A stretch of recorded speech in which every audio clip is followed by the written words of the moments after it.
Assalamualaikum and hi everyone. So this is part 2 of chapter 3 video, which is basic concept of classes. So what we will cover in this video are member access specifier, static fields, static methods, predefined class, and also wrapper class. Okay, let's start. So let's look at what are the types of member access specifier in Java. So the first one is called private. So if you declare the member of the class as private, actually is the most restrictive access level. Okay, so all methods and variables declared private can only be accessed within the declared class itself. So which means if you declare one class student and then you declare all the variables as private, so only the members in the student class can access the variable. Okay, and then number 2 is called public. So if you declare variable or methods as public, so all the variables and methods can be accessed from any other classes. Okay, and then number 3 is called protected.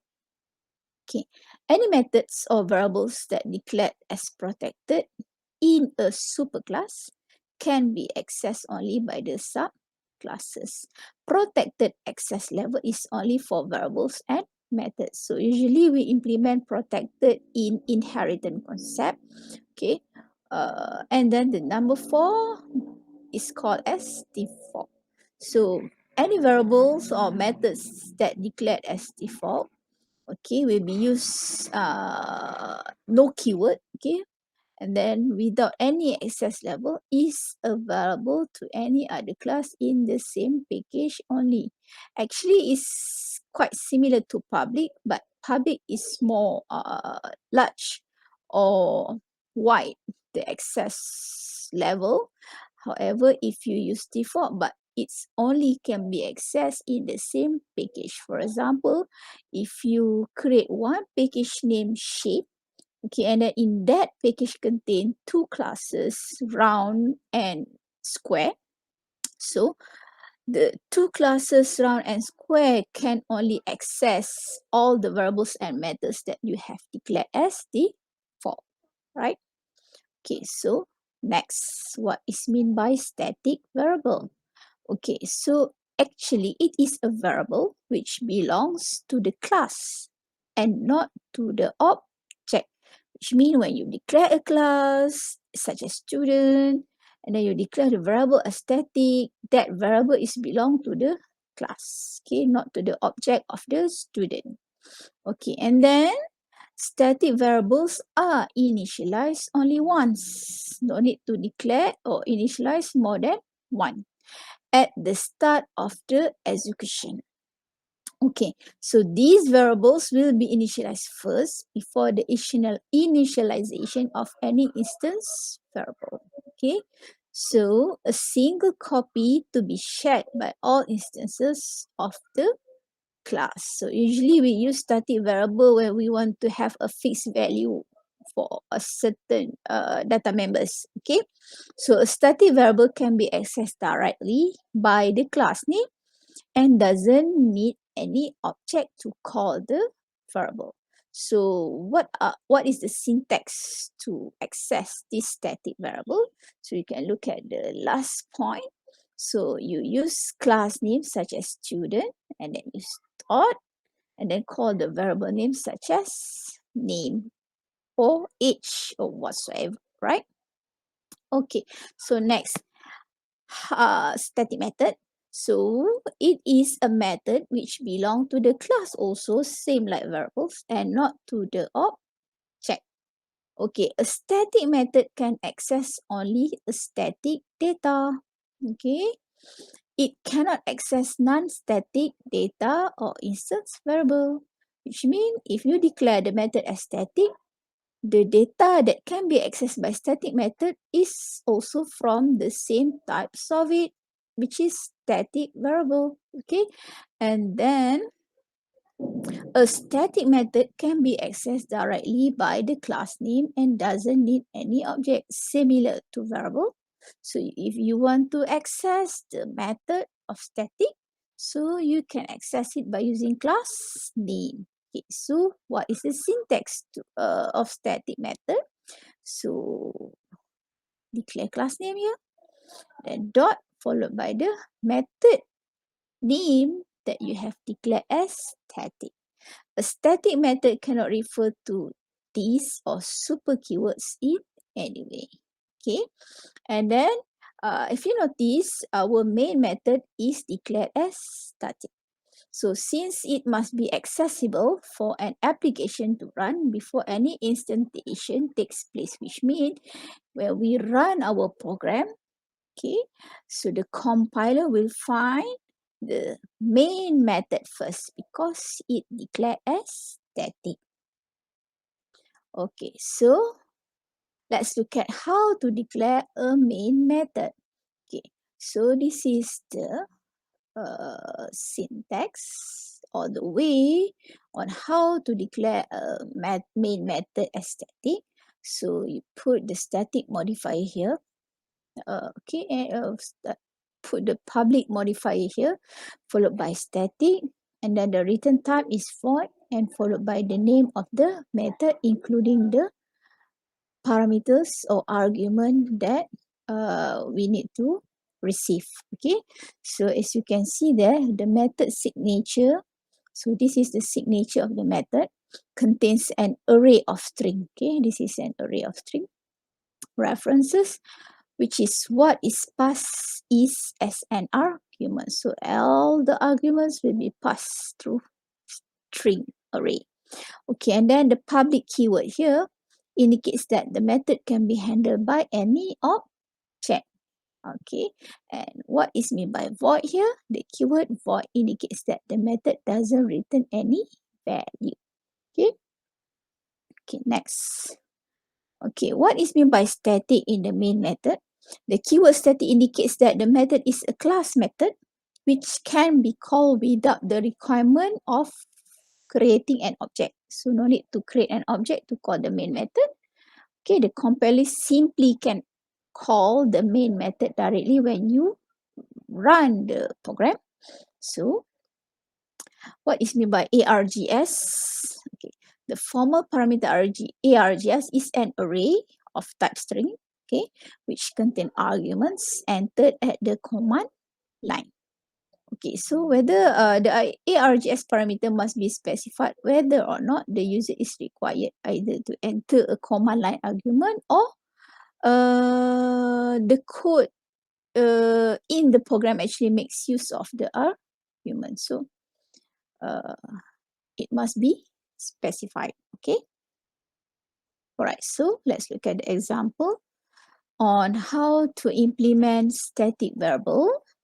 So let's say here I have one class person and then declare two variable as private, string name and also integer age, and one private static salary, okay, variable name salary as double here. Okay, and then I have one default constructor and also normal constructor. This one is setter or mutator and the accessor or getter. So in this case, the static variable does not need to be included in the constructors or setter or getter. Okay, all right. So let's look at how to implement the static variables or to call the static variables. Okay, so in this case, we have toString method here. So the toString can call the variable salary directly. So let's look at them in the main method.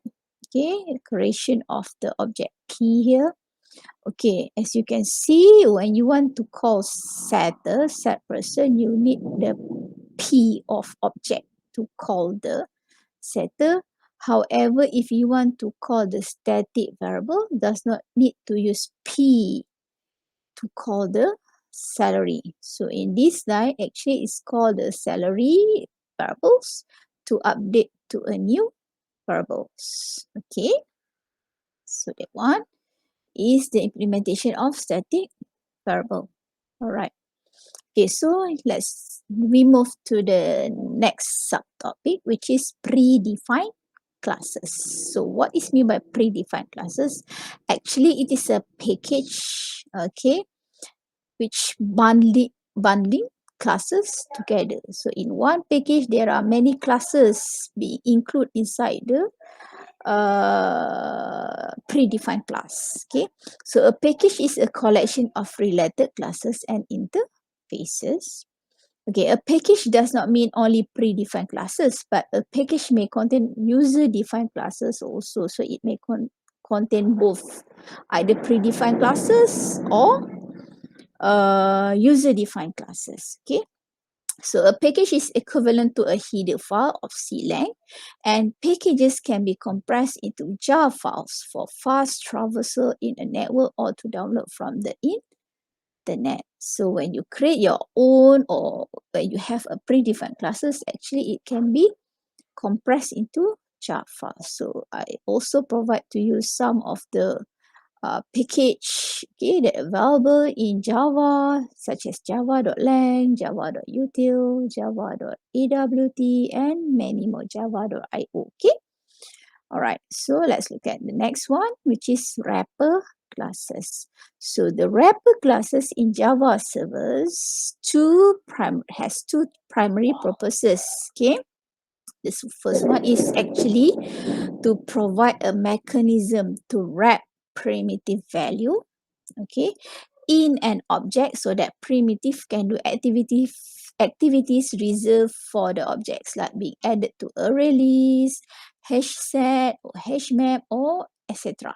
Okay, and another one, if you use wrapper classes, actually it has several functions, such as to convert primitive type from string to integer, to convert various bases like binary, octal, or hexadecimal, or comparing various objects. Usually in Java, we want to convert the string to become integer or to binary or to other numerical format. Okay, so the following two statements illustrate the difference between a primitive data type and also an object of a wrapper class. Okay, the first one actually is the common one, that if we declare a variable, okay, in this case is integer. Okay, and then the second one actually is the example of an object of a wrapper class. So y is an object which is declared as integer class. Okay, all right, so next. So wrapper class, actually the classes that contain methods to convert a numeric string into a number. So there are several types of wrapper class, such as integer, float, and double. So if you want to convert a string to integer, so you must use the keyword passInt. This is a method of class integer that will convert a numeric integer string into a value type of integer. So if you want to change the string to become float, so you need to use pass float method.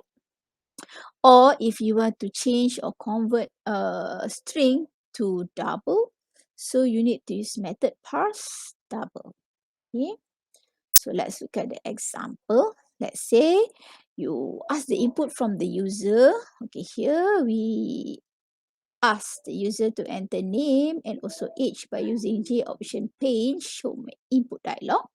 So we receive name and age. So name no need to be wrapped or to be convert, but we have a problem here because when we receive the age by using J option pane show input dialog, the compiler will assume this age as string.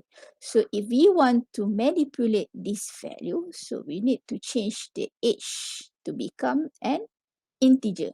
So we need to use wrapper class to convert this string age to become integer age. So before this, we know that we need to use passInt method. So how do we do is you declare a new variable integer age1, for example, equals to, and then you call the class integer. Okay, you need to spell a long name of integer, not int only, and then you call dot, and then call method pass int. In the bracket you put whatsoever variable that you want to convert. So in this case, which is age. Okay, then okay, if you want to do something, or we want to test whether it has been converted or not, so you just do some operation here.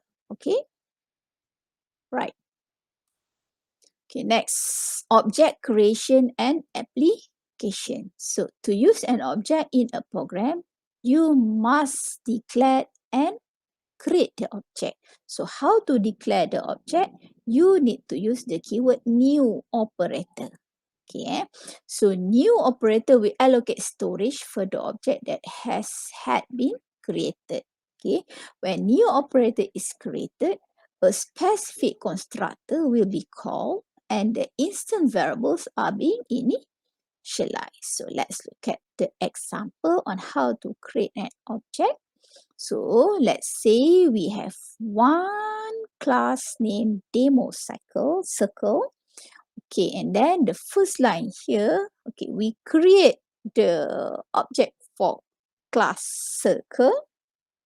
Okay, this class circle has one new object which is called C1.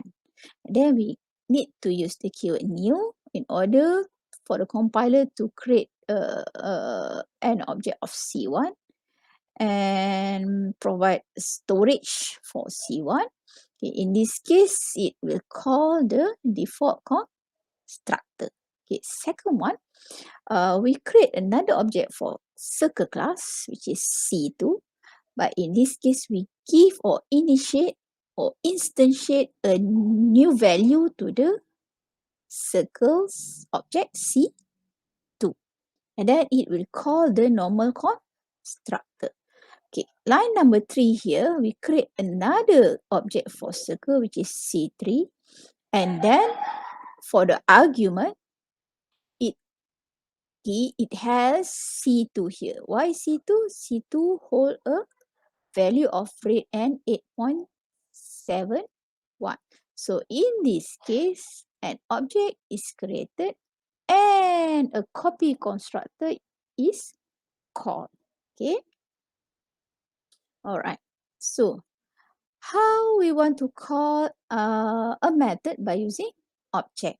So for example, so we have class circle here, and then we create one object C1, okay, and then instantiate a value for C1, which is rate and 6.23.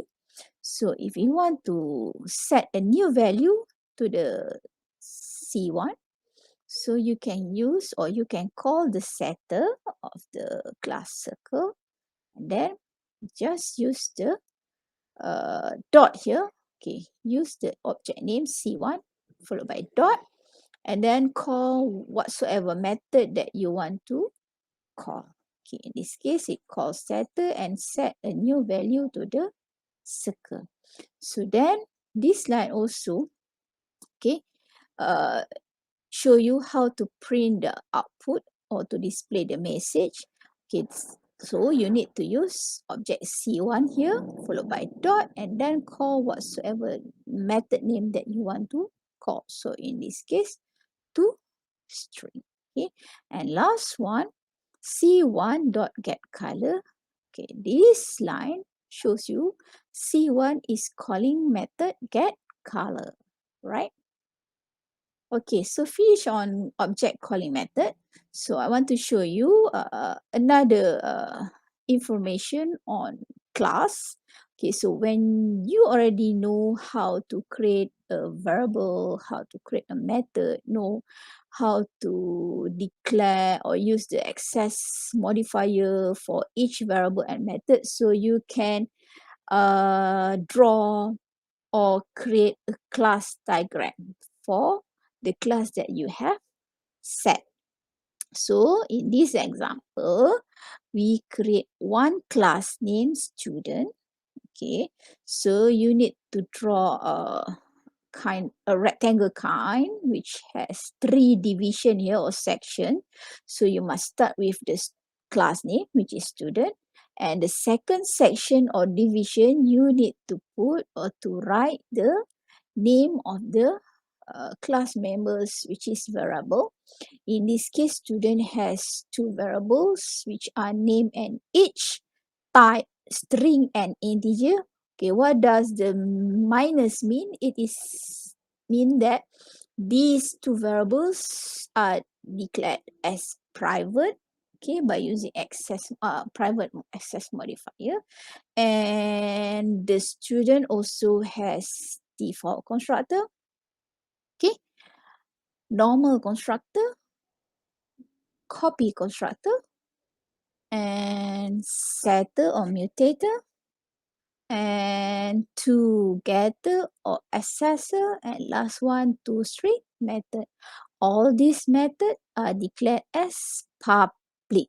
Because of what? We saw that the symbol that represent the public modifier is plus. Okay, so when the question or whenever you are being asked to write or draw a class diagram, so you must follow this kind of format. Okay, all right. So that's all for this video. Okay, thank you.